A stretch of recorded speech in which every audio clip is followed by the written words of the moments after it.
பாவங்கள் போக்கவே சாபங்கள் நீக்கவே பூலோகம் வந்தாரையா.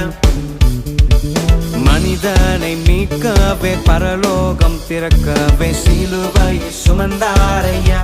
கண்ணீரை துடைத்தாரையா, சந்தோஷம் தந்தாரையா. கண்ணீரை துடைத்தாரையா, சந்தோஷம் தந்தாரையா. ஆண்டவராகிய இயேசு கிறிஸ்துவின் இனிய நாமத்தில் இந்த செய்தியை கேட்கிற ஒவ்வொரு பிள்ளைகளுக்கும் வாழ்த்துக்களை தெரிவிக்கிறேன். நாம் ஒரு நிமிடம் கண்களை மூடி நாம் ஆண்டவருடைய சமூகத்தில் நாம் செபிப்போம். பரிசுத்தமுள்ள எங்கள் நல்ல ஆண்டவரே, தேவன் மனிதர்களோடு கூட ஆதியில் முதல் நீர் பேசிக்கொண்டே இருக்கிறீர். உம்முடைய வார்த்தை சகலத்தையும் மாற்றக்கூடிய வல்லமை பொருந்திய உம்முடைய வார்த்தை இந்த உலகத்தில் இருக்கிற எல்லா ஜனங்களும் கேட்டு செவி கொடுத்து அதன்படி இந்த உலகத்தில் ஆசீர்வாதமாக இருக்கும்படி தேவன் உம்முடைய இருதயத்தில் இருக்கிற மேன்மையான ஒரு சந்தோஷம் இந்த கடைசி நாட்களில் எல்லா ஜனங்களுடைய வாழ்க்கையிலும் பெருகும்படி நீ ஆசீர்வாதமாக இருப்பாய் என்ற வாக்கு தத்துவத்தை ஒவ்வொரு பிள்ளைகளுக்குள்ளேயும் கொடுக்கும்படி உம்முடைய சமூகம் இந்த எங்கள் மத்தியிலே வெளிப்படுவதாக உடைய ஒவ்வொரு பிள்ளைகளுடையும் தங்களுடைய இருதயத்தை திறந்து உம்முடைய வார்த்தை தங்களுடைய இருதயத்துக்குள்ளே வல்லமையாய் காணப்படும்படி ஒவ்வொரு பிள்ளைகளுடைய வாழ்க்கையிலையும் நீர் கிரியை செய்வீராக. இந்த வசனத்தை கேட்கக்கூடாதபடி இருதயத்தையும் செவியையும் அடைக்கிற பொல்லாத ஆவியின் கிரியைகளை இயேசு கிறிஸ்துவின் உயிர்த்தெழுதலின் வல்லமையுள்ள நாமத்தினாலே கடிந்து அப்புறப்படுத்துக. நம்முடைய சத்தத்துக்கு செவி கொடுக்கிற கேட்கிறதுக்கு காதுள்ளவன் கேட்க கடவன் என்ற உடைய வசனத்தின்படி பிள்ளைகளுடைய இருதயத்தை நீ திறந்தருளும். இயேசுவின் நாமத்தில் ஜெபிக்கிறோம் நல்ல பிதாவே, ஆமேன் ஆமேன்.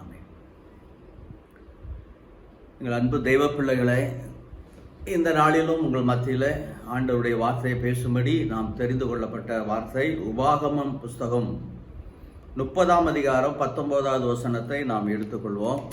உபாகமம் 30:19. தேவனாகிய கர்த்தர் வானத்தையும் பூமியையும் சாட்சியாக வைத்து தம்முடைய பிள்ளைகளுக்கு ஒரு ஆசீர்வாதத்தை முன்வைக்கிறார். அந்த வார்த்தையை தான் நாம் இந்த பகுதியில் நாம் பார்க்கிறோம். இதோ மரணத்தையும் ஜீவனையும் ஆசீர்வாதத்தையும் சாபத்தையும் உனக்கு முன்பாக நான் வைக்கிறேன். நீ பிழைத்திருக்கும்படி ஜீவனை தெரிந்து கொண்டு என்னுடைய சத்தத்துக்கு நீ செவி கொடுத்து என்னிடத்தில் நீ அன்பு கூர்ந்து நீ அவருடைய நாமத்தை பற்றி கொள்வாயா. அவரே நமக்கு தீர்க்காயுசுமானவர் என்று அங்கே மோசே, தேவனுடைய மனுஷனாகிய மோசே அங்கே கூடியிருக்க 30 லட்சம் ஜனங்கள் மத்தியிலே அவர்களுக்கு கொடுக்கிற ஒரு பெரிய ஒரு வாக்குத்தத்தமான வார்த்தையை நாம் இங்கே பார்க்கிறோம். தேவன் இங்கே மனுஷனுக்கு 2 காரியங்களை வைக்கிறார். ஜீவனை தெரிந்து கொள், இல்லைன்னா மரணம் வேணுமா, ஆசீர்வாதம் வேணுமா, சாபம் வேணுமா, தெரிந்து கொள்ளுகிற உரிமையை ஆண்டவர் இந்த பூமியில் இருக்கிற எல்லா கையிலையும் கொடுத்திருக்கிறார். அதோடு கூட அவர் இந்த ஆலோசனை, நீ ஜீவனை தெரிந்து கொள், அதுதான் உனக்கு நல்லது. ஆகவே அதற்கு நீ செய்ய வேண்டிய காரியமும் என்ன என்பதை சொல்லியிருக்கிறார். உன் தேவனாய கர்த்தரிடத்தில் நீ அன்பு கூர்ந்து அவருடைய சத்தத்துக்கு கவனமாய் செவி கொடுத்து ஆண்டவருடைய வார்த்தை பரிசுத்த வேதாகமம் பைபிள் மாத்திரமே தேவனுடைய குரலாக இருக்கிறது. அந்த தேவனுடைய குரல் ஒவ்வொருடைய இருதயத்தையும் அங்கே ஊடுருவி பாய்ந்து பரிசுத்த ஆவியானவரால் அந்த வார்த்தை நம்முடைய வாழ்க்கையில ஆசீர்வாதமாய் வெளிப்படுவதற்கு அவர் நம்முடைய இருதயத்தை திறக்க விரும்புகிறார். அன்பு தேவ பிள்ளைகளை, நீங்கள் உங்களுடைய தேவனுடைய வார்த்தையை நீங்கள் உங்கள் இருதயத்திலே கேட்கும் பொழுதுதான் அந்த சத்தியம் உங்கள் வாழ்க்கையை விடுதலையாக்கும், வெற்றியை கொடுக்கும், ஆசீர்வாதத்தை கொடுக்கும் என்பதை நீங்கள் மறக்காமல் இந்த சத்தியத்தை நீங்கள் தொடர்ந்து கவனிக்கும்படியாக உங்களை அன்பாய் கேட்டுக்கொள்கிறேன். ஆக ஆசீர்வாதமா சாபமா? இந்த உலகம் முழுவதும் சபிக்கப்பட்ட உலகம். ஆதாம் முதல் மனிதனை ஆண்டவர் சிருஷ்டித்த பொழுது தேவன் அவனுக்கும் ஒரு தெரிந்து கொள்ளுகிற உரிமையை கொடுத்தார். அந்த உரிமையில ஆண்டவருடைய வார்த்தையை அவன் ரிஜெக்ட் பண்ணிட்டான். பிசாசு உள்ள போய் ஒரு வார்த்தையை சொல்றான் அவன் இருந்த இடத்துல. அந்த வார்த்தைக்கு அவன் செவி கொடுத்தான். அதனுடைய விளைவுதான் இந்த பூமியே சபிக்கப்பட்டது என்று பரிசுத்த வேதாகமம் சொல்கிறது. ஆதியாகமம் 3:17 சொல்லப்பட்டிருக்கிறது, பூமி என்னுடைய சத்தத்துக்கு நீ செவி கொடுக்காமல் எதிர்த்து நின்றபடியால், என்னை நிராகரித்தபடியினால் பூமி உன்னிமித்தம் சபிக்கப்பட்டிருக்கும். முள்ளும் குறுக்கும் முளைப்பிக்கும். நல்ல ஏதேன் தோட்டத்தில் எவ்வளவோ அருமையான கனிகள், விருட்சங்கள், அவைகளுடைய எல்லா விதமான சந்தோஷமும் அந்த இடத்துலேருந்து அவனை விட்டு பிரிந்து விட்ட. அது மாத்திரமல்ல, வேதனையோடு நீ பிள்ளை பெறுவாய். மனித இந்த உலகத்தில் ஆண்டவருடைய படைப்புகளில் வேதனையோடு பிள்ளை பெறுவது மனிதன் மாத்திரம்தான், மனுஷி மாத்திரம்தான் அந்த வேதனை அனுபவிக்க. அது ஒரு சாபம். உன் ஆசை, ஆண்டவர் சொன்னார் ஏவாளை பார்த்து, உன் ஆசை உன் புருஷனை பற்றி இருக்கும். அவர்கள் இருவரும் ஒரே சரீரம் என்கிற ஈக்குவல் ரைட்ஸ், ஆணும் பெண்ணும் அவர்கள் திருமணம் என்கிற உறவிலே ஐக்கியப்பட்டிருக்கும் போது அவர்களுக்குள்ளே ஒரே மனம், பிதா குமாரன் பரிசுத்தாவி ஆகிய திரியேக தேவனுடைய ஐக்கியம் எப்படி ஒருவரை ஒருவர் கனப்படுத்துகிறார்களோ, ஒருவரை ஒருவர் மேன்மைப்படுத்துகிறார்களோ, அதே போல அந்த ஐக்கியத்தோடு படைக்கப்பட்டவர் தான் ஆதாம், மனுஷனும் மனுஷியுமா. ஆகவே பாவம் அவனுடைய வாழ்க்கையில சாபமாக மாறின பொழுது, அவனுடைய வாழ்க்கையில கடத்தப்பட்ட அந்த சாபம் அவனுடைய ஆசை, அந்த மனுஷியினுடைய ஆசை புருஷனை பற்றி தான் இருக்கும். ஆக இந்த சாபங்கள் மாத்திரமல்ல, ஆதாம் ஆகிய மனிதனுக்கு கொடுத்த சாபம், நீ பூமியில் இருக்கிற நாளெல்லாம் வேர்வை சிந்தி, நிலத்தில் சிந்தி, அதனுடைய பலனை தான் நீ புசிப்பாய். ஆக ஆண்டவர் இந்த சாபத்தை கீழ்ப்படியாமல் போன, தேவனுடைய சத்தத்தை அவன் நிராகரித்து போன ஆதாமுடைய குடும்பத்துக்கு ஆண்டவர் கொடுத்த சாபம் அவனையும் அவனுடைய சந்ததியையும் அது பற்றி கொண்டது. இன்னைக்கு அந்த ஆதி மனிதனுடைய வாழ்க்கையில் பிரவேசித்த சாபமானது அது ஒவ்வொரு தலைமுறையாக கடத்தப்பட்டு பூமியில் இருக்கிற எல்லா ஜனங்களுக்கும் அது சாபமாக வெளிப்பட்டு விட்டது என்பதை நாம் பரிசுத்த வேதாகமத்திலிருந்து பார்க்கிறோம். ஆகவே சாபம் என்பது மகா கொடுமையானது என்பதையும், அது நம்முடைய வாழ்க்கையின் பாதையே சீரழிக்கக்கூடிய ஒரு பயங்கரமான ஒரு காரியம்தான் சாபம் என்பதை உலகத்தில் இருக்கிற மக்கள் அறிந்து கொள்ள முடியாது. இது ஆவி உலகத்துக்குள்ள இருந்து மனிதனை பாதிக்கக்கூடிய தீய சக்தியாக அது வெளிப்படுகிறதை நாம் இந்த உலகத்தில் பார்க்கிறோம். ஆக சாபம் என்றால் என்ன? அது தேவனிடத்திலிருந்து வருகிற நியாய தீர்ப்பாகிய பட்டயம் என்பதையும் நாம் இந்த நாட்களில் அதை புரிந்து கொள்ளும் பொழுதுதான் இந்த காரியங்களை நாம் தொடர்ந்து பார்க்க முடியும்.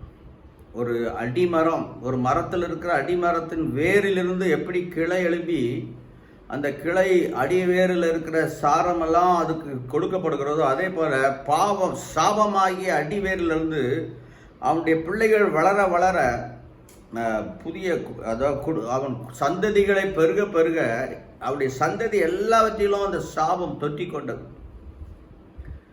ஆகவே தேவன் அதை அவங்களுக்கு ஒரு நல்ல ஒரு மருந்தை கொடுத்தார். அவர்களுக்கு இரத்த பலியை கொடுத்து, ஒரு மிருகத்தின் பலி, அவனுடைய மீறுதலுக்காக, அந்த சாபத்துக்காக ஒரு ஜீவன் பரிகார பலியாக, பரிகாரமாக அவனுக்கு கொடுக்கப்பட வேண்டிய ஒரு உண்மையையும் அவன் புரிந்து கொள்வதற்கு தான் அந்த குற்றமில்லாத இரத்தம், இந்த சாபத்தை முறிக்கிற வல்லமையை நான் உனக்கு கொடுக்கிறேன் என்று அவர் கொடுத்தார். ஆனாலும் அவனுடைய சந்ததிக்குள் இருந்த அந்த பாவம் அவனுடைய பிள்ளைகளை என்ன செய்து ஆட்கொண்டு. ஆதாமுக்கு ஒரு மகன் இருந்தான், காயின். 2 பிள்ளைகள் இருந்தார்கள், காயின் ஆபேல் என்ற 2 பிள்ளைகளுக்குள்ள அந்த காயின் அவனுக்குள்ள இருந்த பொறாமையின் ஆவி, அந்த சாபம் அவனுக்குள்ள வெளிப்பட்டது. அவன் தன் சகோதரனை கொலை செய்து போட்டான். அந்த அளவுக்கு அந்த சாபம் அவனுடைய குடும்பத்தை வேதனைக்குள்ளாக கொண்டு வந்தது. ஆனாலும் தேவன் அவனை போய் பார்க்கிறான். ஆதாம், காயேன், உன் சகோதரனாகிய ஆபேலை எங்கே? சொல்லுகிறான், செய்த தப்பை ஒத்துக்கொள்ளல.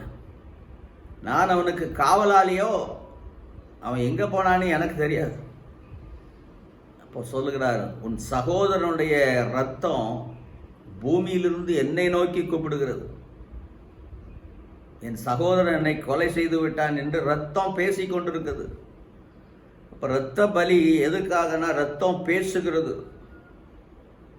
ஆபேலின் ரத்தம் பேசுகிறதை பார்க்கிலும் நீதியாய் பேசுகிற, நீதியின் இரத்தமாக தேவனே மனித அவதாரம் எடுத்து அந்த பாவத்தை, சாபத்தை முறிக்கிற வல்லமையை அவர் சிலுவையிலே சிந்திய இரத்தத்தின் மூலமாய் பரிகாரமான ஒரு நமக்கு ஒரு நம்பிக்கையும், நமக்கு அந்த சாபத்திலிருந்து விடுதலையும் நமக்கு தருவதற்கு தேவன் அந்த இரத்த பலியின் மூலமாக இந்த சாபங்கள் நம்மை விட்டு போவதற்கு, வீழ்ச்சி அடைந்த மனிதனுக்கு மீண்டும் அவனை ஆசீர்வாதத்துக்குள்ள நடத்துவதற்குரிய தேவனுடைய நீதியாகிய அவருடைய இரத்தத்தை நமக்காக சிந்தினார்.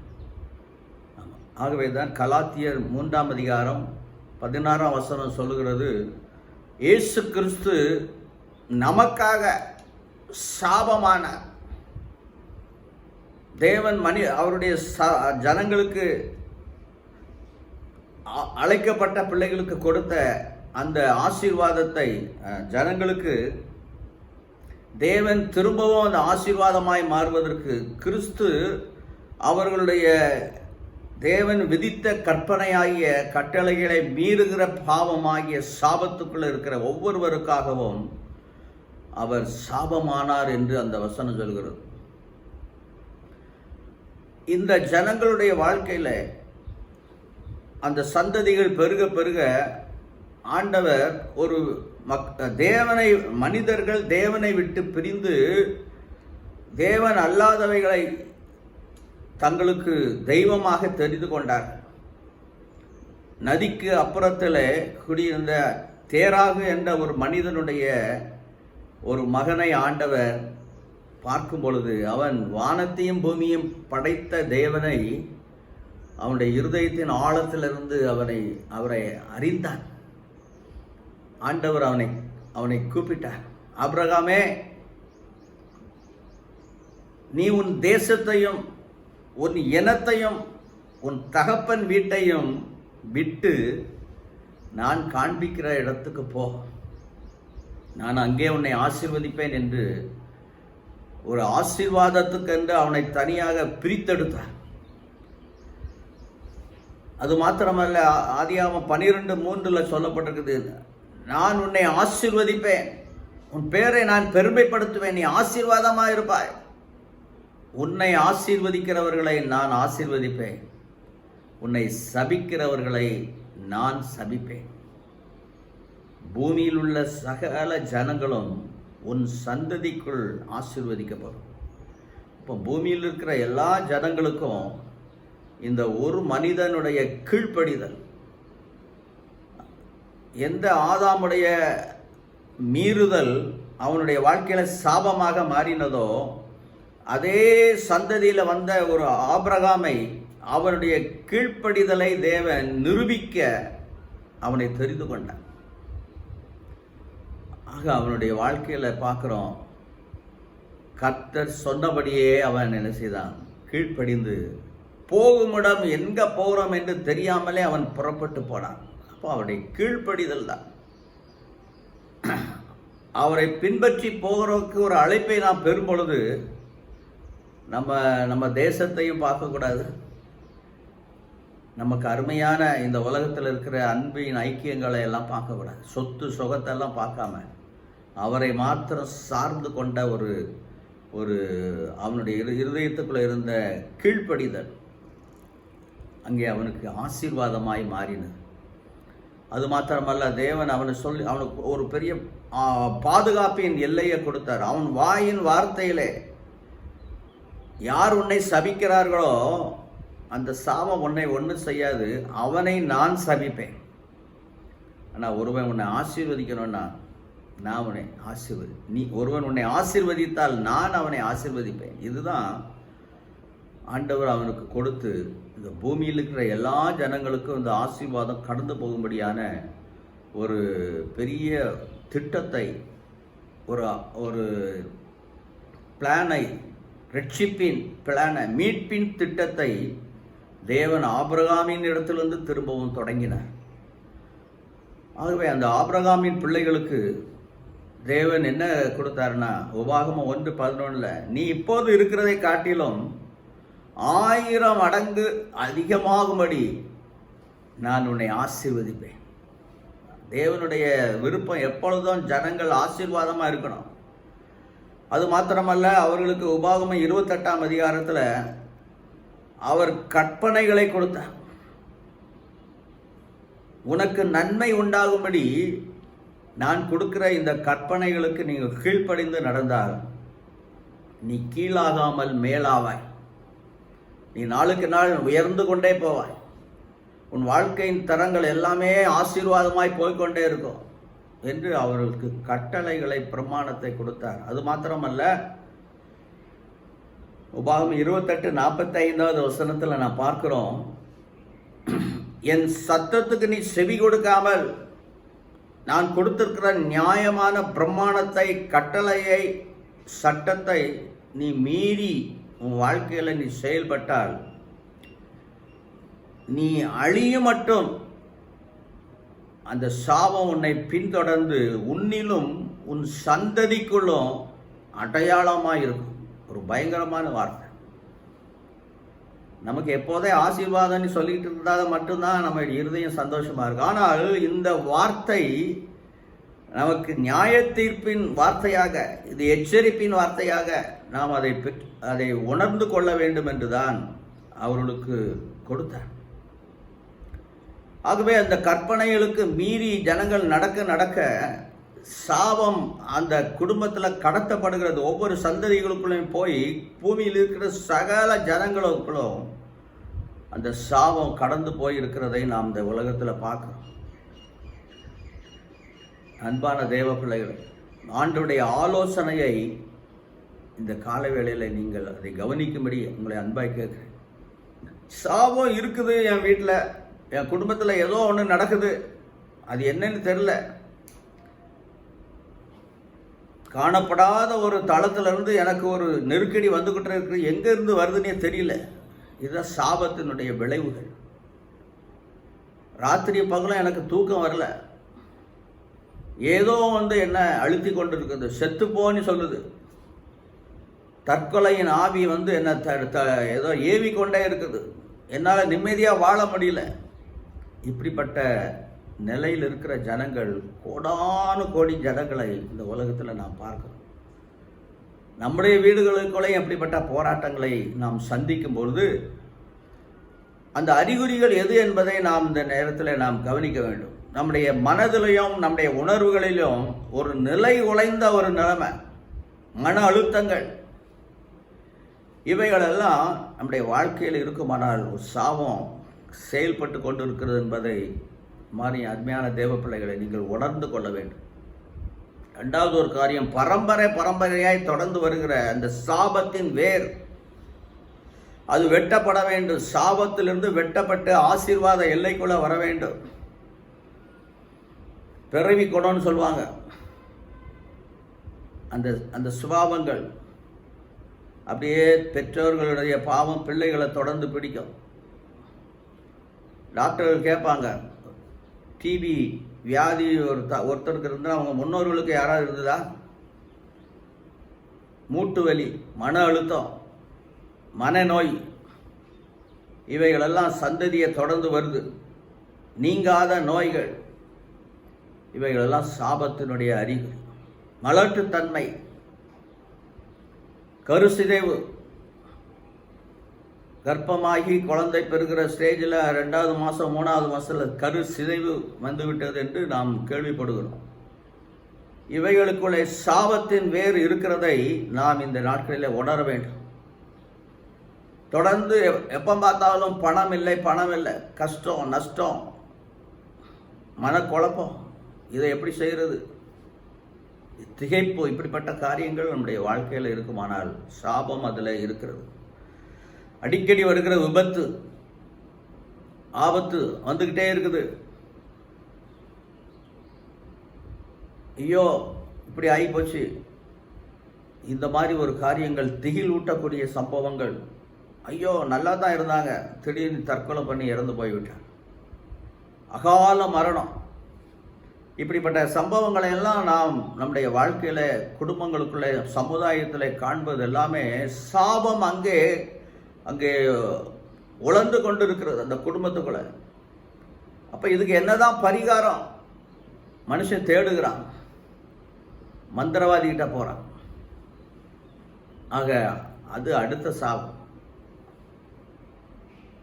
அருமையான தேவ பிள்ளைகள், இந்த சாபங்களிலிருந்து நீ உன் வாழ்க்கையில் முறிக்கப்பட வேண்டுமானால் ஒரே ஒரு ரத்தம், ஆண்டவர் நமக்காக சிந்தின ரத்தம். வானத்துக்கும் பூமிக்கும் நடுவிலே குற்றமற்ற தேவகுமாரனாய் இயேசு கிறிஸ்து நம் ஒவ்வொருவருடைய பாவங்களுக்காக, ஒவ்வொருவருக்காகவும் மரணத்தை ருசி பார்த்தார். நாம் ஒவ்வொருவருக்கும் நியாய தீர்ப்பிலிருந்து நம்மை விடுவிக்க, மரணம் என்கிற நியாய தீர்ப்பிலிருந்து நம்மை பாதுகாக்க அவருடைய இரத்தம் மாத்திரமே, அவர் சிலுவையிலே சிந்திய இரத்தத்தினாலே நமக்கு சமாதானம் தேவனோடு கிடைத்தது மட்டுமல்ல, இந்த சாபங்கள் எல்லாத்தையும் முறிக்கிற வல்லமை பொருந்தின அந்த இரத்தம்.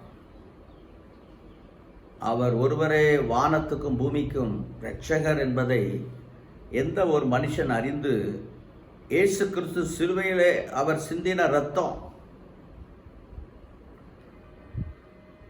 ஏதோ சிலுவையில் இயேசுவை சிலையில தொங்க விட்டு அதை பார்த்து கும்பிடுறதுனால நம்முடைய பிரச்சனை தீர்ந்து விடாது.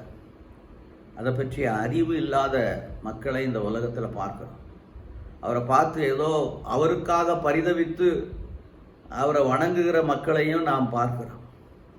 அன்பு தெய்வ பிள்ளைகளை, அந்த சிலுவையில் அவர் மனிதனுக்காக ஏற்படுத்தி சிந்தின இரத்தம் தான் இன்னைக்கு அவர் மரணத்தை ஜெயித்து உயிர்த்தெழுந்தவராக வானங்கள் வழியாய் பரலோகத்தில் எடுத்துக்கொள்ளப்பட்டு அவருடைய விலையேற பெற்ற இரத்தத்தை பிதாவுக்கு முன்பாக நிறுத்தி நமக்கும் அவருக்கும் இடையில பிரதான ஆசாரியராக, மகா பிரதான ஆசாரியராக அவன் நமக்காக அவர் வேண்டுதல் செய்கிறார் என்று எபிரேயர் 4ஆம் அதிகாரம் 14ஆம் வசனத்தில் அங்கே எழுதப்பட்டிருக்கு.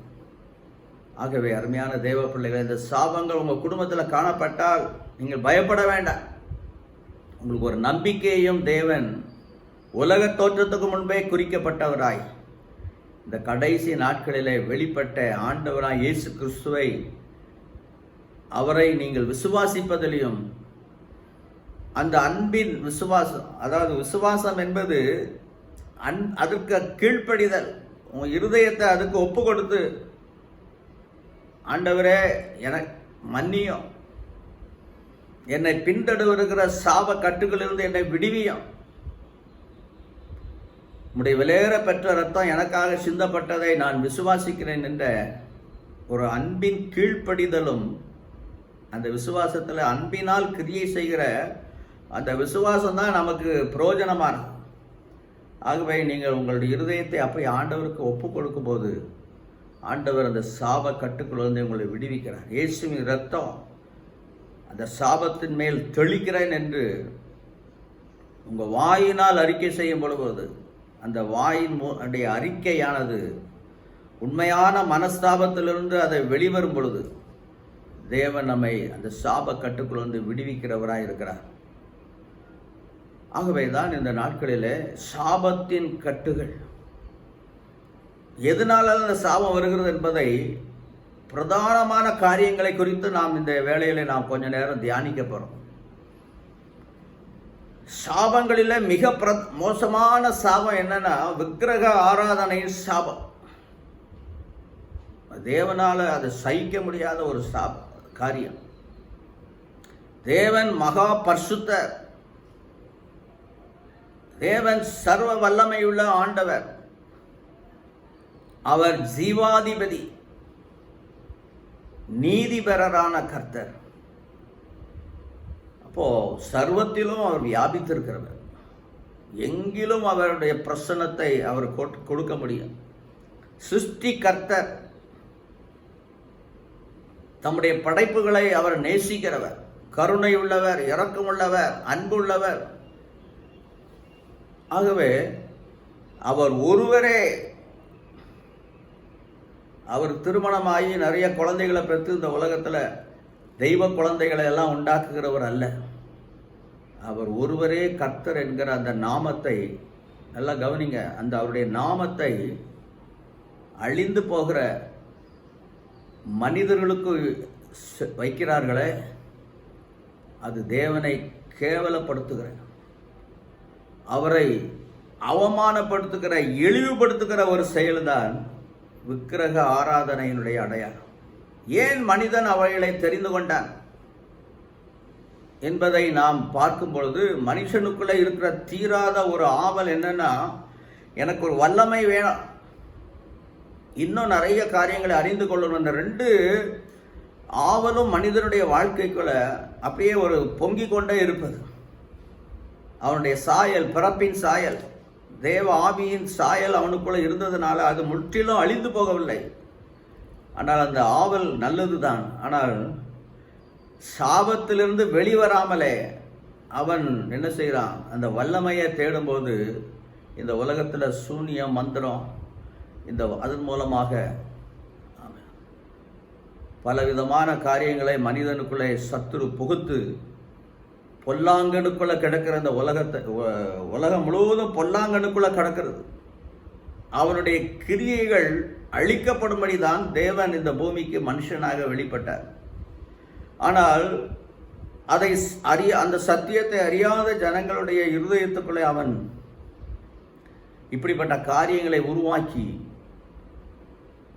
பில்லி சூனியம், குறி சொல்லுதல், சூனியம், மந்திரங்கள், இதன் மூலமா அவன் என்ன செய்யறான்? சில காரியங்கள் ஒன்றுமில்லாத, அதுக்கு எந்த காரியமே இல்லை, ஆனால் அவன் என்ன செய்யறான்? ஒரு தகடை எழுதுறான். தகடுக்குள்ள ஒரு சக்தி இருக்கிறது போல நீ இதை வீட்டில் கட்டிக்க, கையில் கட்டிக்க. அந்த பொருட்கள் மூலமாக என்ன செய்யறது? அது மாத்திரமல்ல, மை தடவுறான், ஆணி அடிக்கிறான். ஆணி அடிச்சுட்டு போய் ஒரு மனிதனை சாக்கணுமா, ஒரு மனிதனுக்கு ஒரு காரியம் நடக்கணுமா?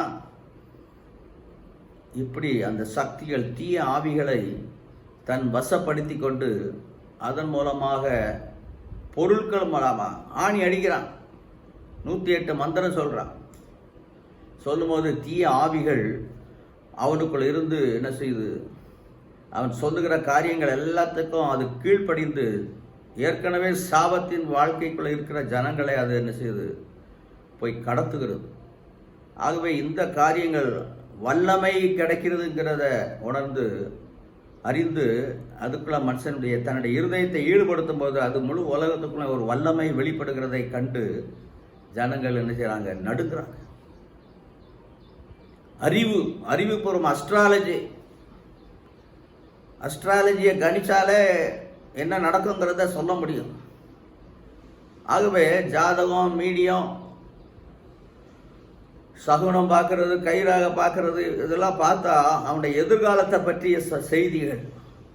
அந்த அறிவை பெற்றுக்கொள்ளக்கூடிய ஒரு காரியத்துக்குள்ள அங்கே போகும்போது இவைகள் எல்லாம் இணைந்து தான் மனுஷனுடைய வாழ்க்கையை என்ன செய்யுது, சாபத்திற்குள்ள மேலே சாபத்தை தள்ளுகிறது. இஸ்ரவேல் தன்னுடைய மாமனார் வீட்டில் போய் அவனுடைய மகள் ராகேல் திருமணம் செய்து அந்த குடும்பத்தோடு அவன் என்ன செய்கிறான், தேவனுடைய ஆசீர்வாதத்தை பெற்ற ஆபிரகாமினுடைய பேரனாகிய இஸ்ரவேல் அவன் வரும்பொழுது, ஆசீர்வாத இடத்துக்கு திரும்பி வரும்போது, தேவனால் தெரிந்து கொள்ளப்பட்ட இடத்துக்கு அவன் திரும்பி வரும்பொழுது அவனுடைய மனைவி என்ன செய்தால், தன்னுடைய தகப்பன் பூஜை அறையில் இருந்த அந்த சொர்பத்தை திருடிட்டு வந்துட்டான். அவளுக்கு அதன் மேல ஆசை. ஆகவே ஆதியாகமம்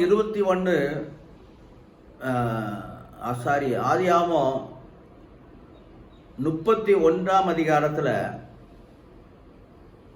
பார்க்கிறோம். அந்த சொரூபத்தை 19ஆம் வசனத்தில் தகப்பனுடைய சொரூபத்தை திருடிட்டு வந்துட்டான். ஆசீர்வாத இடத்துக்கு வந்தவள் தேவனுடைய சந்ததிக்குள் அவள் வந்தவள். ஆனால் அப்பா பார்க்குறான், பூஜையில் இருந்த சொரூபத்தை காணுமே, இந்த பிள்ளைகளும் தூக்கிட்டு போயிடுச்சு போலன்னு சொல்லி திரும்பி ஓடி வர்றான். ஐயோ, யாரும் தூக்கிட்டு போனான். ஆனால் அவள் அதை மறைத்து அதை அவளுக்கு தெரியாதபடி என்ன செய்ய ஒழித்து வச்சான். பாருங்க, அந்த அவள் கர்ப்பவதியாகி வாக்குத்தத்தத்தின் பிள்ளைகளை பெற்றெடுக்க வேண்டிய பிள்ளை யோசேப்பை பெற்றெடுக்க வேண்டியவள், அந்த பாவம், அந்த சாபம் அவளை பின்தொடர்ந்து வருகிறது. கர்த்தர் அவளை என்ன செய்தார், அதுக்கு முன்னால் பார்க்குறோம். அதுக்கு முதல்ல ஆண்டவர் கர்த்தர் அவளுடைய சாபம், மலட்டுத்தன்மையாக இருந்த சாபத்தை நினைத்தருளினார். ஆதியாகமம் 30:22 பார்க்குறோம். கர்த்தர் ராகேலை நினைத்தருளினார். அவளுக்கு ஒரு குழந்தையை கொடுத்தார், ஆண் குழந்தையை கொடுத்தார். ஆனாலும் அவளுடைய தேவனை அறியாதபடி அவளுடைய இருதயத்தில் இருந்த அந்த பாவம் அங்கே அந்த பெத்லகேம் ஆசீர்வாத பூமியின் எல்லைக்குள்ள வரும்பொழுது, மீட்பராகிய இரட்சகர் பிறந்த அந்த கிராமத்துக்குள் அவர் வரும்பொழுது அவள் குழந்தையை பெற்றெடுத்து மரித்து போனார். அந்த எல்லைக்குள் அவளால் அந்த சாபம் கொண்டு வர முடியாதபடி அவளை அழித்து போட்டார் என்பதை நாம் வேதத்திலே வாசிக்கிறோம்.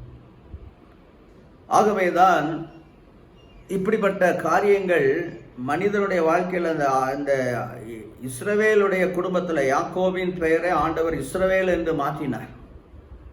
அவருடைய குடும்பத்தில் அந்த எப்படி சாபம் கடந்து வந்தது என்பதை நாம் இந்த சூழ்நிலையில் நம்ம வாசிக்கிறோம். ஆகவேதான் இந்த காரியத்திலிருந்து மனுஷன் விடுதலை அடைய வேண்டியது பாவத்தை அறிக்கை செய்து, நான் செய்த பாவத்தை ஆண்டவரே மன்னியும், என் சந்ததியாய் கடந்து வந்த அந்த சாபங்கள், இதன் மூலமாய் கடந்து வந்த சாபங்களை எல்லாம் சிலுவையில் கொண்டு வந்து நிறுத்திவே, அதற்காக மனஸ்தாபப்பட்டு மனம் திரும்பி கர்த்தரை மாத்திரம் நான் சார்ந்து கொள்ள ஆண்டவருடைய இரக்கத்தினால, பரிசுத்த ஆவியானுடைய பலத்தினால நாம் என்ன செய்கிறோம், பாவத்தை அறிக்கை செய்யும் பொழுது 1 யோவான் 1:9 சொல்லப்பட்டிருக்கிறது, நம்முடைய பாவங்களை நாம் அறிக்கையிட்டால் அநியாயங்கள் எல்லாவற்றையும் அவர் மன்னித்து அவர் நமக்கு பாவ மன்னிப்பை கொடுப்பதற்கு உண்மையும் அவர் நீதி உள்ளவராய் நம்மை நீதிக்குள்ள கொண்டு போயிடுறார். அந்த கிறிஸ்துவின் ரத்தம் அந்த பாவத்தை கடந்து வந்த சாபங்களிலிருந்து நம்ம என்ன செய்து அதை நிறுத்தி விடுகிறது. ரெண்டாவது ஒரு காரியத்தை பார்க்குறோம், பாலியல் பாவத்தால் வருகிற சாபங்கள். ஆதியாகமம் 19ஆம் அதிகாரத்தில் நம்ம பார்க்குறோம், சோதோம் கொமாராவின் பாவம் தேவனுடைய சந்நிதியிலே போய் எட்டி அவரை வேதனைப்படுத்தினது. அங்கே ஆபிரகாமோடு கடந்து வந்த லோத்து, அவனுடைய குடும்பம் அங்கே தங்கி இருக்கிறது. அந்த சோதோம் குமாரின் பாவத்தை ஜனங்களுடைய பாவம் பயங்கரமானது. ஏனென்றால் அந்த மக்கள் யார்? நோவாவினுடைய பிள்ளைகள். நோவாவுக்கு 3 பிள்ளைகளையும், அந்த 3 பிள்ளைகளையும் தேவனுடைய வழியிலே அவன் நடத்த தவறினதுனால காம் என்ற சந்ததியிலே வந்த கானானியர்கள் பயங்கரமான விக்கிரக ஆராதனையில் மாத்திரமல்ல, ஓரின சேர்க்கை, மிருகங்களுடைய உறவு, இப்படிப்பட்ட பயங்கரமான சாத்தானை வழிபடக்கூடிய உயர்ந்த 10 சக்திகளை, உயர்ந்த சக்திகளை பெறுவதற்கு பாருங்க, பாலுறவு தொடர்புகளை ஏற்படுத்தும் போது சாத்தானுடைய சக்தி, அநேக அசுத்த ஆவிகள் அவங்களுக்குள்ள வந்து அவனுடைய சரீரத்துக்குள்ள புகுந்து அவங்களை வரவேற்கும் பொழுது அவனுக்கு சக்தி கிடைக்கிறது. அசுத்த ஆவிகளுடைய சக்தி இன்னும் அதிகமாக இருக்குது. பல விதமான வேசித்தன ஆவிகள் எல்லாம் அவனுக்குள்ள வரும் பொழுது அவனுக்குள்ள ஒரு சக்தி கிடைக்கிறது. ஆகவே தான் இந்த காரியத்தை என்ன செய்யறான்? அந்த சாபமானது, வேசித்தனத்தின் சாபங்கள் அந்த சந்ததிக்குள்ள வந்து ஆதியாகமம் 19ஆம் அதிகாரத்துக்குள்ள எழுதி வச்சிருக்கிறார் ஆண்டவர். ஒருவேளை அந்த பாவத்தை எழுதி வச்சிருக்கோம், பைபிளே பாவம்னு சொல்லி பாவத்தை எழுதி வச்சிருக்கிறார். தான் தகப்பனோட உறவு கொள்ளலாம் நீ பைபிளில் எழுதி வச்சிருக்கி நிறைய பேர் என்ன செய்யலாம்? ஆண்டவருக்கு விரோதமாய் அவரை பகைக்கிற பிசாசின் கூட்டத்தில் இருக்கிற அநேகர் இப்படி திருத்தி சொல்லுகிறான். அவனுக்கு பைபிளே படிக்க தெரியாது. ஆனால் தேவன் பாவத்தையும் செய்த பாவத்தை எழுதி வச்சிருக்கிறார். அதனால வந்த தேவனுடைய நியாய தீர்ப்பை எழுதி வச்சிருக்கிறார். அந்த நியாய தீர்ப்பெல்லாம் அவனுடைய பார்வைக்கு தெரியாது. ஆகவேதான் பிசாசு அதை மறைச்சி ஆண்டவரிடத்தில் வரவிடாதபடி இன்னைக்கு ஒரு திரளான கூட்டத்தை அந்த பொய்யை நம்ப வைக்கிறான். ஆனாலும் இந்த காரியத்தை நீங்கள் புரிந்து கொள்ளும்போது, ராகாப் வேதத்தில் வாசிக்கிறோம். ராகாப் என்பது எரிகோ பட்டணத்தில் இருக்கிற சாபம். எரிகோ பட்டணத்திலிருந்து சபிக்கப்பட்ட ஒரு குடும்பம் தான் ராகாப் என்ற வேசி. ஆனால் தேவனை அவள் என்ன செய்தார்? நம்பினார். தேவனுடைய பிள்ளைகள் வரும்போது அவளுக்கு நல்ல ஒரு பணிவிடை செய்தார். ஆண்டவர் அதை நினைவு கூர்ந்து அவளையும் என்ன செய்தார்? ரட்சித்தார். ஆனாலும் அவளுடைய சாபம், வேசித்தனத்தின் சாபம் முறிக்கப்படவில்லை. நல்லா கவனிக்கணும். ஆகவே தான் இந்த சந்ததிக்குள்ள தான் தாவீது ராஜாவுடைய 4ஆம் தலைமுறைக்கு முன்னால் முப்பாட்டனார் தான் அந்த ராகாப்புடைய ஆசீர்வாத சந்ததிக்குள்ள இந்த பாவங்கள் முறிக்கப்படாமலே இருந்த காலம்தான் தாவீதுடைய வாழ்க்கையிலும் தேவனுக்கு உண்மையாய் நடந்த தாவீதையும் கூட அது என்ன செய்து பாதித்தது. பத்சேபால் இடத்துல அவன் செய்த பாவம், அந்த சாபமானது அவனை அவனை பயங்கரமான பாவத்துக்குள்ள தள்ளிவிட்டது.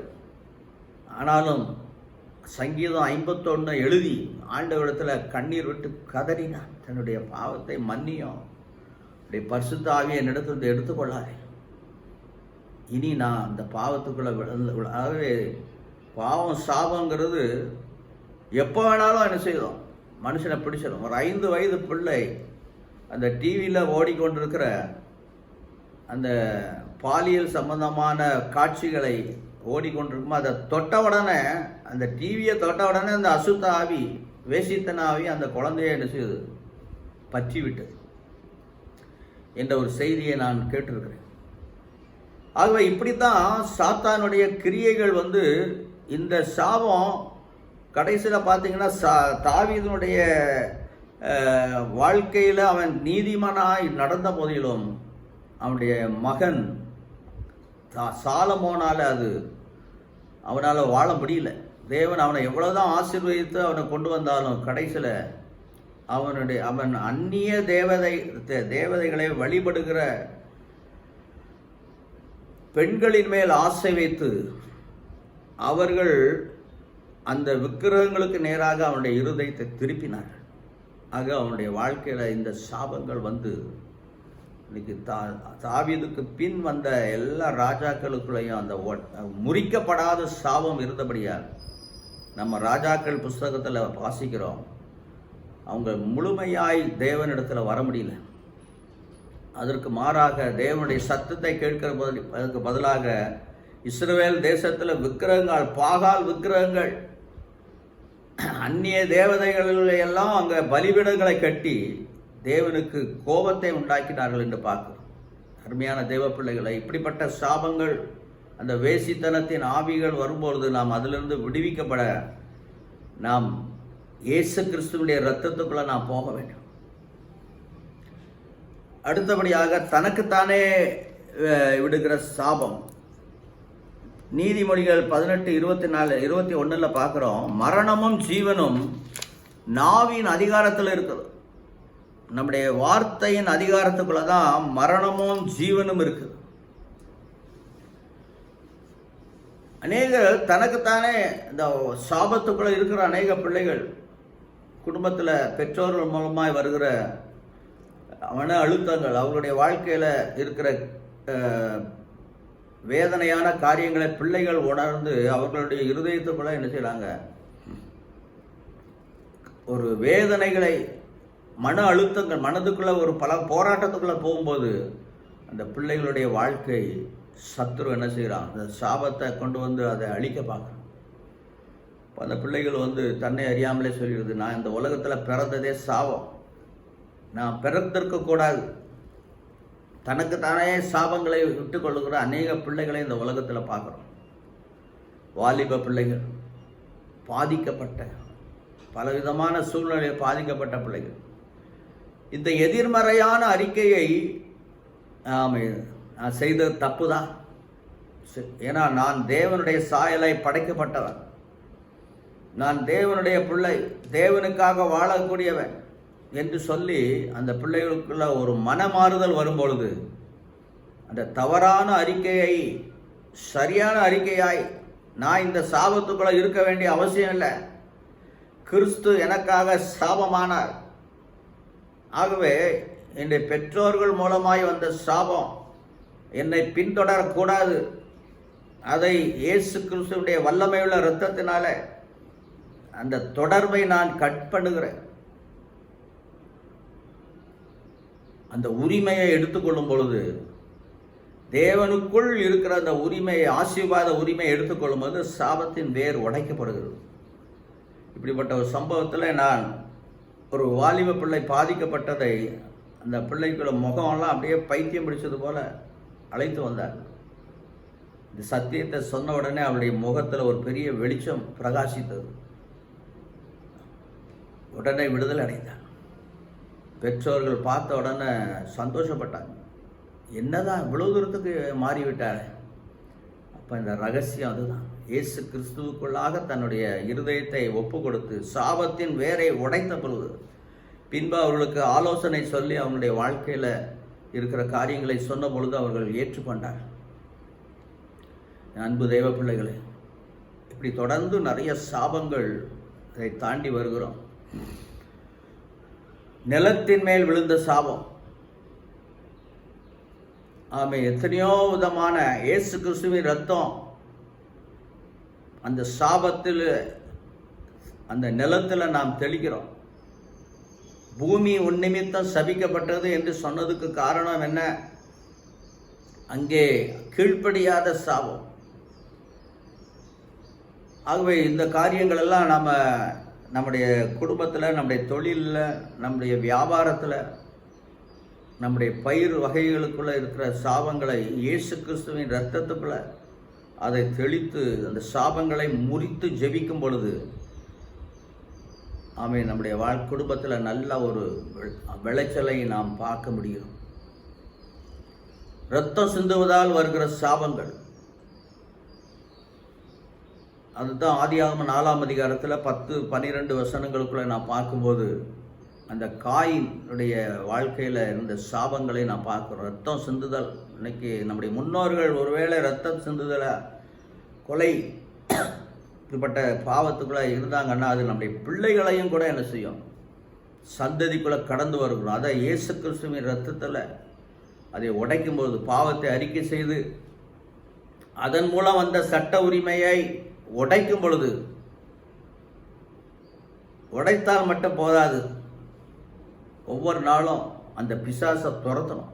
இயேசுவின் நாமத்தினால அந்த சாபம் என் குடும்பத்தை விட்டு அழிஞ்சு போகணும், வரக்கூடாது. ஆவியில தேவனோடு கூட ஐக்கியப்படணும், அவருடைய சத்தத்தை கேட்கணும், அவருடைய வசனத்தின்படி வாழணும்,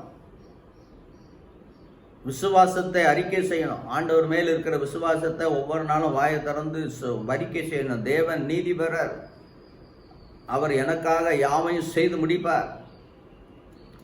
பிசாசு சொல்கிற வார்த்தைக்கு செவி கொடுக்காத. அவன் நெகட்டிவ் வார்த்தைகளை அவன் வாழ்க்கையில் சொல்லும்போது நீ அதுக்கு இடம் கொடுக்காத. ஆக தேவனுடைய பிரசன்னத்தில் எப்பொழுதும் நிறைந்திருக்கும்படி அவருடைய பாடலையும் ஆராதனையும் உன் வாழ்க்கையில் தொடர்ந்து நீ செய்யும் பொழுது, ஆராதனையில் நிரம்பிரு, ஆவியில் நிறைந்திரு. அப்பொழுது உன் பிசாசு திரும்ப அந்த சாபம் உன் குடும்பத்துக்குள்ள நுழைய முடியாது. நம்ம ஏசாயா 54:17 சொல்லுகிறது, உனக்கு விரோதமாய் நியாயத்தில் எழும்பும் எந்த நாவை நீ குற்றப்படுத்துவாய். ஆமை, நாவை நீ குற்றப்படுத்துவாய். நியாயத்தில் உனக்கு விரோதமாக எழும்புவா. ஆகவே நம்முடைய வாழ்க்கையில் பலவிதமான பயத்தின் ஆவி தாக்குதா. 2 தீமோத்தேயு 1:7 சொல்லுகிறது, தேவன் நமக்கு பயமுள்ள ஆவியை கொடாமல் தெளிந்த புத்தியும் அன்பின் ஆவியை நமக்கு தந்திருக்கிறார். ஆகவே பிசாசு கொண்டு வருகிறதை எதிர்த்து நெழுங்க, அப்பொழுது அவன் உங்களை விட்டு ஓடிப்போவான். யோசுவா 1:5 சொல்லப்பட்டிருக்கிறது, நீ உயிரோடு இருக்கிற நாளெல்லாம் ஒருவனும் உனக்கு முன்பாக எதிர்த்து நிற்பதில்லை. ஆகவே நீ பலன் கொண்டு திடமனதாயிரு. நீ போகும் இடமெல்லாம் உன் தேவனாய கர்த்தர் உன்னோடு கூட இருக்கிறார். இந்த வார்த்தையை நீங்கள் தியானித்து உங்கள் வாழ்க்கையில் எடுத்துக்கொள்ளுங்க, இந்த வசனத்தை எடுத்துக்கொள்ளுங்க. இப்போது சாபங்கள் மறிக்கப்படுகிறதை நான் பார்க்க முடியும். மட்டு மீறிய உறவு சில இடத்துல தேவனிடத்தில் அன்பு கூறுகிறது பல, யாரோ ஒரு மனுஷனிடத்தில் அன்பை வைத்துக்கொண்டு மனதிலும் உணர்ச்சியிலும் மட்டுக்கு மீறின ஒரு ஒட்டுதல். சிலர் அப்படி சேர்ந்துருவாங்க. உன்னை விட்டு என்னால் பிரிஞ்சிருக்க முடியாது. ஆக அது ஒரு சாபங்களை கொண்டு வரும் குடும்பத்துக்குள்ள. அதுலேருந்து மனந்திருக்கும். வஞ்சித்து இருக்கிற சிலர் குடும்பங்களில் சொத்துக்களை ஏமாற்றி வஞ்சித்து எடுத்துக்கொள்வார், திருடி கொள்கிறது. இதனால் வருகிற சாபம் உன்னையும் உன் குடும்பத்தையும் தொடர்ந்து என்ன செய்யும்? உனக்கு சொந்தம் இல்லாததை நீ வைத்திருப்பது சாபத்தை கொண்டு வருகிறது. ஆமாம், சொந்தம் இல்லாத பொருளை எனக்கு நீ வச்சிருக்கிற, அந்த வீட்டுக்குள்ள அது இருந்தால் உனக்கு சாபம். நியாயப்பிரமாணத்தை புரட்டுவதால், தேவனுடைய சட்டத்தை புரட்டி பேசுறது பாவம். தேவனுடைய வார்த்தையை புறக்கணிப்பது சாபம். ஆகவே இந்த நாட்களில் இப்படிப்பட்ட காரியங்களை எல்லாம் நாம் வேதத்திலிருந்து, நாம் பரிசுத்த வேதாகமத்தில் தேவன் உங்களோடு கூட பேசிக்கொண்டிருக்கிற காரியங்கள், வேத வசனத்தோடு கூட பேசுகிற காரியங்கள். ஆகவே அன்பு தேவ பிள்ளைகளே, இப்படிப்பட்ட காரியங்களை ஆண்டவர் அதுதான் முன்னால் வச்சிருக்கிறார். நீ தெரிந்து கொள், அது உன் கையில் தான் இருக்கு. நீ உன் இஷ்டம். விக்கிரகம் தான் என்னுடைய தெய்வம்னு சொன்னால் அது உன் இஷ்டம். யாரையும் கட்டாயமாக என்ன செய்யலை. சும்மா நாங்கள் சொல்லுவான், பிசாசு அப்படியே விடுவான். ஒன்றுமே இல்லாததை கட்டாயமாக மக்களை ஏமாத்துறாங்க, திருடுறாங்க. வெள்ளைக்காரன்ட்டு இருந்து பணத்தை வாங்கிட்டு வந்து ஏமாத்துறான். பிசாசு எப்படிலாம் பாருங்க, அவன் சூழ்ச்சியை. இன்னைக்கு முழு உலகமும் இப்படி தான் நம்பி இருக்குது. சர்வ வல்லமையுள்ள ஆண்டவரை நம்பக்கூடாதபடி செத்த பணத்தை ஆராதிக்கிறாங்க என்றெல்லாம் சொல்லக்கூடிய அளவுக்கு பிசாசு என்ன செய்யுது? அவனுடைய இருதயத்துக்குள்ள அந்த சத்தியத்தை அறியக்கூடாதபடி அவனுடைய மனக்கண்களை குருடாக்கி வச்சிருக்கிறான். ஆகவே இப்படிப்பட்ட காரியங்களெல்லாம் சாபத்தின் வல்லமைகள் ஒவ்வொரு குடும்பங்களையும் இப்படி ஆட்கொண்டு இருக்கிறபடினால்தான் அவனுடைய வாழ்க்கையில் உண்மையான நிம்மதி இல்லை. ஆகவே அன்பு தேவ பிள்ளைகளை, நீங்கள் உங்கள் வாழ்க்கையில் எதை தெரிந்து கொள்ள விரும்புகிறீங்க? அது உங்கள் கையில் தான் இருக்குது. ஆண்டவர் கொடுத்துருக்கிறார். நீ ஜீவனை விரும்பு. ஜீவனையும் அழியாமையும் அவர் நற்செய்தியின் மூலமாக வெளிப்படுத்தி இருக்கிறார். நமக்கு உனக்கு ஜீவன் தருகிறேன், அழியாமே இல்லை, நித்திய ஜீவன் உனக்கு உண்டு. ஒரே தரம் மரணமும் பின்பு நியாய தீர்ப்பும் மனுஷனுக்கு தேவன் நியமித்திருக்கிறார். இந்த சட்டத்தை யாரும் மீற முடியாது. பொய் மதங்கள் பலவிதமான பிறவிகளை இந்த உலகத்துக்குள்ள இருக்குன்னு சொல்லி அவங்கள என்ன செய்யறான்? வஞ்சிக்கிறான். ஆகவே இந்த வஞ்சக வார்த்தைக்குள்ள இருக்கிறவங்களாம் அவன் வாழ்க்கையில் எந்த விதமான ஆசீர்வாதமும் இல்லாதபடி சத்துரு அவனை என்ன செய்யறான்? அடக்கி வைக்கிறான், மடக்கி வைக்கிறான். ஆகவே அன்பு தேவ பிள்ளைகளே, நீ அவரை பற்றிக்கொள். அவரிடத்துல அந்த ஜீவனுள்ள தேவன் மேல் உன்னுடைய நம்பிக்கையை வைத்துக்கொண்டு உன் முழு இருதயமும் முழு ஆத்மாவும் முழு பலத்தோடும் நீ அவரிடத்திலே அன்பு கூறும் பொழுது இந்த சாபங்கள் பூரண அன்பு பயத்தை புறம்பே தள்ளிவிடும். அன்பில்லாதவன் தேவனை அறிய மாட்டான். ஆகவே உன் இருதயத்துக்குள்ள எந்த விதமான கசப்பும் இருக்கக்கூடாது. யாரையும் மன்னிக்க மாட்டேங்கிற ஒரு பிடிவாதம் உனக்குள்ள இருக்கக்கூடாது. ஆமென். ஆகவே தான் இந்த மன்னிக்காத இடத்துல தேவனுடைய சாபம் என்ன செய்யும்? அங்கே தங்கி கொண்டு இருக்கும். அதிலிருந்து நாம் வெளிவருவதற்கு நாம் இந்த நாட்களில் உண்மையாய் கர்த்தரிடத்தில் மனம் திரும்பும் பொழுது தேவனுடைய ஆசீர்வாதங்கள் எல்லாம் நம்மை பின்தொடர்ந்து வரும். நன்மையும் கிருபையும் என்னை பின்தொடர்ந்து வரும் என்று தாவீது சொல்வதற்கு காரணம் என்ன? அவரையே நான் எனக்கு முன்பாக வைத்திருக்கிறேன். ஆகவே கர்த்தரை எப்பொழுது எனக்கு முன்பாக நான் வைத்திருக்கிறபடியால் நான் அசைக்கப்படுவதில்லை. அன்பு தேவ பிள்ளைகளே, உங்கள் வாழ்க்கையில் அப்படிப்பட்ட அடையாளத்தை உங்கள் வாழ்க்கையில் தேவனால் காண முடிகிறதா? இந்த காலை வேளையிலே உங்களை மனம் திரும்பி உங்கள் ஆண்டவருக்கு ஒப்பு கொடுக்கும். ஆண்டவரே, நான் இந்த சாபத்தை இனி நான் விரும்ப மாட்டேன். அது எனக்கு பெரிய வேதனையாக இருக்குது. நான் இந்த கட்டிலிருந்து நான் என்னை விடுவித்து கொள்ள நான் இந்த காலை வேளையில் என்னை ஒப்பு கொடுக்கிறேன். இந்த பூலோகத்தில் இருக்கிற யாராக இருந்தாலும் சரி, இப்படிப்பட்ட சாபங்களுக்குள்ள இருக்கிற உன்னை விடுவிக்கிறதுக்கு தான் தேவன் உன் அருகிலே இருக்கிறார். இதோ உன் வாசப்படியில் நின்று தட்டி கொண்டு இருக்கிறார். அவருடைய சத்தத்தை கேட்டு உன் இருதயத்தை திறக்க முடிந்தால் அவர் உள்ளே வந்து உன்னை ஆசீர்வதிப்பார். நீ கீழாகாமல் மேலாவாய். ஆமென். உன் தேசத்தில் மழையை கர்த்தர் பெய்ய பண்ணுவார். இன்றைக்கு எல்லா ஜனங்களுடைய வாழ்க்கையிலும் எப்படிப்பட்ட ஒரு அறிக்கை விசுவாசம் இருக்குமானால் தேசத்தில் பஞ்சம் இருக்காது, தேசத்தில் கொள்ளை நோய் இருக்காது, தேசத்தில் தரித்திரம் இருக்காது. ஆகவே உன் வாழ்க்கைக்குள்ள பெருமை என்கிற பாவம் இது எல்லாத்தையும் சரண்டர் பண்ணி கர்த்தருக்கு முன்னால் தாழ்மைப்படு. அவர் உன்னை உயர்த்துவார். கர்த்தருடைய நாமம் பலத்த கோட்டையாய், நீதிமான் அதற்குள் ஓடி சுகமாய் தங்கியிருப்பான் என்று கர்த்தருடைய வார்த்தை சொல்கிறது. ஆகவே இந்த காலை வேளையில உங்களை ஒப்பு கொடுப்போம். ஆண்டவரே, என் வாழ்க்கை முழுவதையும் கிறிஸ்து எனக்காக சாபமாகி அந்த நியாயப்பிரமாணத்தின் சாபத்துக்கு என்னை நீங்களாக்கி விட்டபடி நான் இனி ஆசீர்வாதத்துக்கென்றே நான் வாழ வேண்டும். என் வாழ்க்கை முழுவதும் தேவனுடைய ஆசீர்வாதம் பெருகுவதற்கு நான் என்னை முழுவதும் ஒப்பு கொடுக்கிறேன் என்ற ஒரு தீர்மானத்தோடு இந்த காலை வேளையிலே இந்த சத்தியத்தை கேட்கிற நீங்கள் உங்கள் வாழ்க்கையை பூரணமாய் ஒப்பு கொடுங்கள். கர்த்தர் உங்களை தொடர்ந்து ஒவ்வொரு நாளும் ஆசீர்வதிக்கிறதை நீங்கள் காண முடியும். கர்த்தருடைய பரிசுத்த நாமம் மகிமை உண்டாவதாக. ஆமென், ஆமென்.